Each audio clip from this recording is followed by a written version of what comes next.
Only those who are able to read reality understand that most things should be kept to ourselves because they are ours, sacred, and because in truth, almost nobody cares. This is one of people's greatest difficulties, keeping their mouth shut. They constantly need to vent, to be validated, to receive love and approval. They need constant support, and that makes them weak. Or rather, they are weak. That's why they need to share. Exposing your life and its details puts you in immense danger. Can you feel it? You attract envy if you succeed, and extreme contempt if your life goes wrong. It is a careless and unstructured attitude. Staying silent is hard. It requires inner discipline, the ability to stand on your own. Shutting your mouth requires emotional intelligence. So listen carefully. This could save your life. Let's begin. First, you tell people your goals, your strategy, your vision. You think they support you, but in reality, they despise you. Simply by sharing, you make yourself insignificant. What has value is not easily accessible. You become cheap, foolish, and reckless. Your plans are not safe in other people's minds. They are only safe when they are ready. When others cannot disturb you, make you doubt, redirect you, or interrupt your efforts. And the truth is, friends and family don't want you to rise above them. They tolerate your success only as long as it benefits them. And if your success makes them uncomfortable, they will sabotage you with a smile. Or they will exploit you to benefit from your success. And if your plans fail, you will become a joke, entertainment for other losers. Power moves in silence. You don't need validation, you need results. The moment you reveal your goal, you expose your ambition.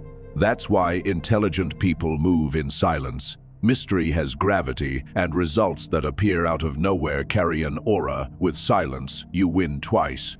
You think transparency is strength. It isn't. Why do you share your plans with people who have no record of success in anything? With people who use you? With people who never support you, who sabotage you, who distract you? If these were the people you chose to stand beside you in battle, could you trust them with your back, or would you be the first to die? Second, you tell people your weaknesses, but you need to understand you cannot expose anything you have not mastered.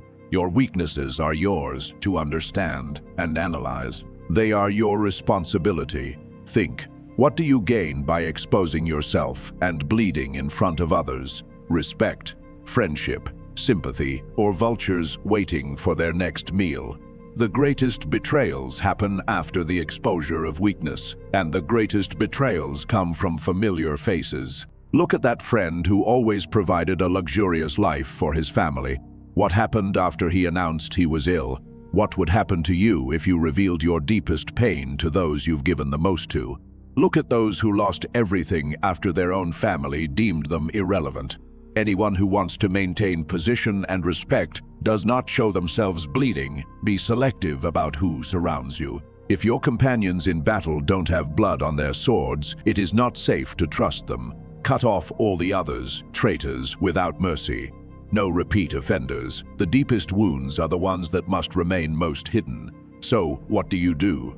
You take care of yourself in private, and if you need to speak, you pay for the service. You seek a professional you respect. Be the master of your life and your pain, protect it. You don't walk around displaying your cracks.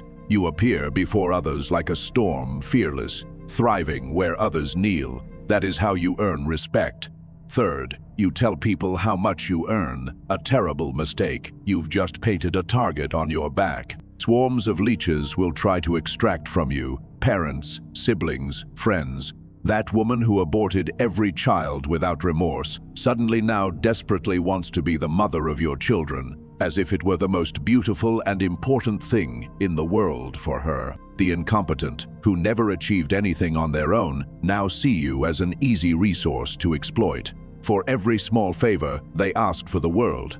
Your world just became more expensive and more dangerous. The vultures you keep around will also tell strangers about your wealth, where you live, how to access your home. Without you knowing, in an instant, dangerous people may be planning to use every piece of information given from fools. There are people who will not hesitate to harm you just to rob you. Keeping distance from parasites is not a suggestion, it is mandatory. Maintaining respect in all your relationships is not optional, it is existential. Keeping your partner in check is essential. Without respect, there is no money. And if they ask how much you earn, smile and ask back, why are you so comfortable asking that? Make your income public and watch how quickly people start playing games with you. You stop being human, you become a walking wallet. No one sees you. You only exist as long as you finance. Fourth, you display a luxurious lifestyle. You buy cars that lose half their value in 2 years, and you repeat it every 4. You give apartments and trips to lovers who will stab you in the back the moment they can. You wear a watch that turns heads. Your shoes cost a fortune. You display brands like badges. You live large. You provoke envy and admiring glances. But you are a salaried worker, dependent on your next paycheck.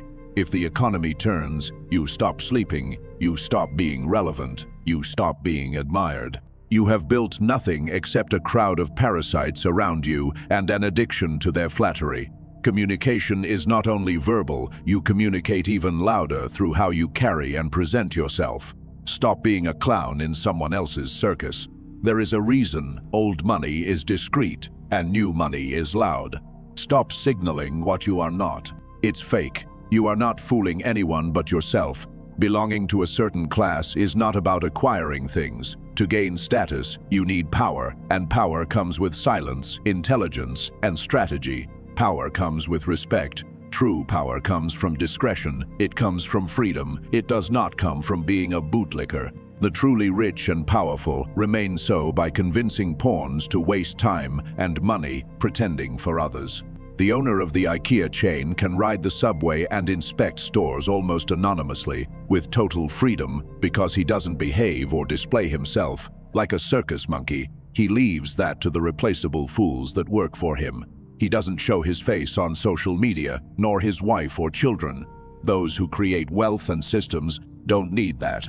They are not addicted to attention. They don't need validation. Power is not in showing what you have, but in making others question, uncomfortable in their own curiosity. Without knowing the extent of your power, they will always be cautious. Money is a weapon, and weapons are never revealed before the war begins. Even your own kids, your increase in income creates expectations. Suddenly, they ask for more and give less. People around you feel entitled to extract from you without bringing real value into your life. Now you'll have to solve other people's problems, and you won't be able to say no, or you'll become the villain. Fifth, you expose the problems in your relationships. Relationships are difficult, but you don't need to broadcast that. Those who hear it won't solve it. They won't help you or make you feel better. They will store that information and use it at the worst possible moment. Nothing that constitutes a weakness should be displayed. Anyone who disrespects you in public should be cut off from your life. And anyone who disrespects you in private as well.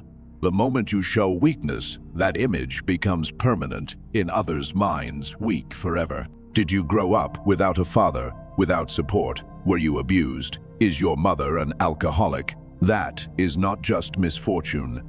It is part of your curriculum. Only make something public if you have a strong reason or strategy behind that decision. Do you know the author of the best-selling memoir, The Tender Bar?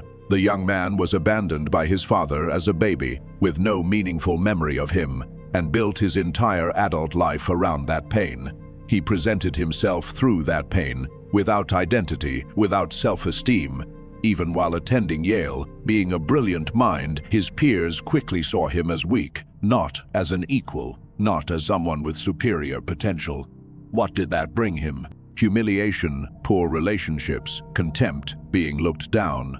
Only when that pain was sealed and his identity defined, he managed to transform it into wealth. Never while it still hurts, while it is still bleeding. If the greatest betrayals come from within, your personal life must be a public fortress. These are the rules. If it bleeds, don't publish it.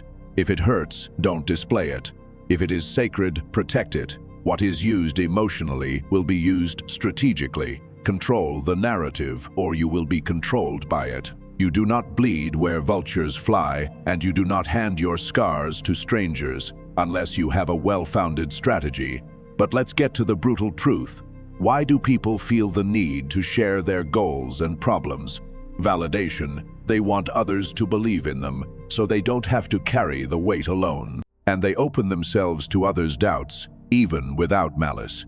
Exposure always comes from an inner void, a lack, a hunger.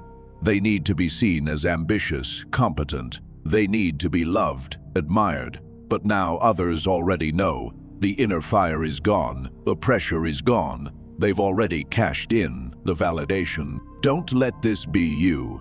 You don't announce victories. You let reality reveal them. Protect the mission. Move in silence. And if you made it this far, comment, "I will learn to stay silent. I move in silence." And subscribe so you don't miss what comes next. This is not entertainment. This is evolution.